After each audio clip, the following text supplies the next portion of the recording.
If you're happy and you know it, do you have a happy place?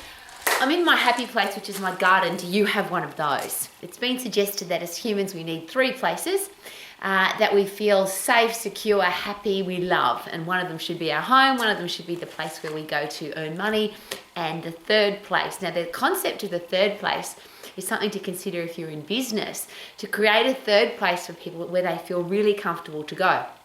So it could be the pub, it could be the gym, it could be some kind of social hobby club, a place where people go that they just love to be and feel safe and secure and really, really happy.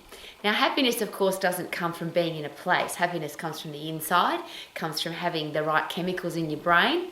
But one of the big things that the neuroscientists talk about is that you should surround yourself with positive, happy things if you want to have a great life, if you want to be happy, if you want to feel satisfied, whatever you want to call it. And the funny thing about happiness is people often say, oh, but it's really weird, or it's a rah-rah, or it's motivational, or you can't really be happy all of the time. But physiologically, we can be happy every single day, all of the time, even if crap's going on around us. Even if the government's doing crazy stuff, if horrible people are saying horrible things, if Mother Nature's going crazy, a lot of people say, well, I can't be happy because.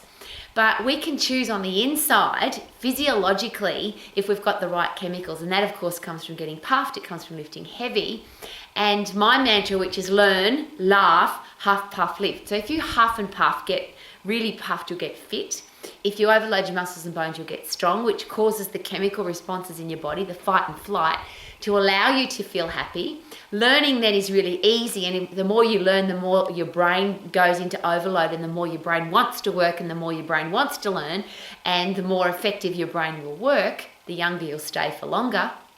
And of course, when you laugh, and laughing can come from being on your own, I get that, but it's also great to hang out with great people. And the other one that I think gets not talked about enough, but the neuroscientists are starting to talk about it a lot now, which is oxytocin, the love chemical, the love drug.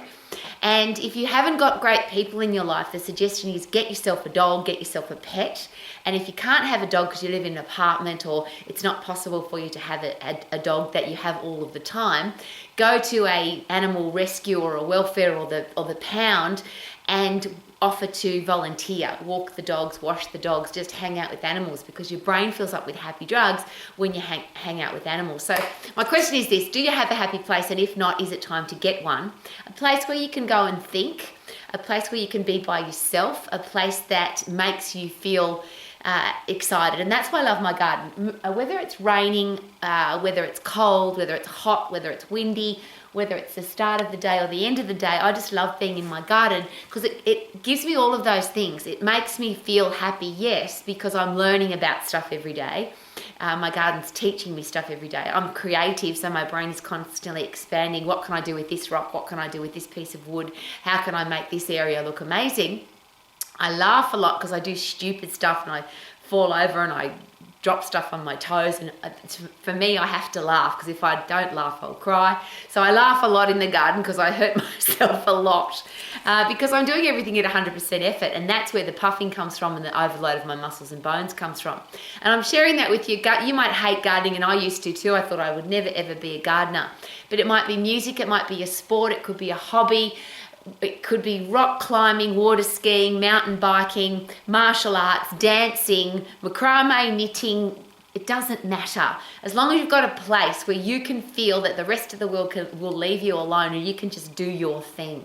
So where's your happy place? If you haven't got one, go get one. If you do have one, make sure you're investing time there. Never get too busy to live or be in your happy place. And that's probably my most important question. Is it possible to be happy wherever you are, even if you haven't created a happy place? And I think the answer is yes, because happiness, of course, comes from the inside. And if you laugh, if you learn, if you get puffed, and if you're constantly getting stronger, your body will automatically be in a state of satisfaction from serotonin, which is the satisfaction neurotransmitter.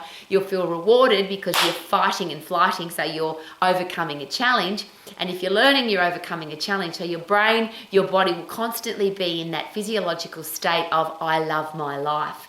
Even when you're under threat, even if you're being chased by a wild animal, which is the fight and flight, the reason why we have to run and the reason why we have to fight originally, or why we did have to fight or run originally. So it was about either being dinner or creating your own dinner. That whole process is designed to keep us alive and to make sure that we not just survive, but that we thrive so that we can reproduce. And I share all of that with you because if you're unhappy and miserable, you won't want to do anything, let alone go to your happy place. So get puffed, lift heavy, and live your life to the max. Woohoo! Look at this beautiful evening.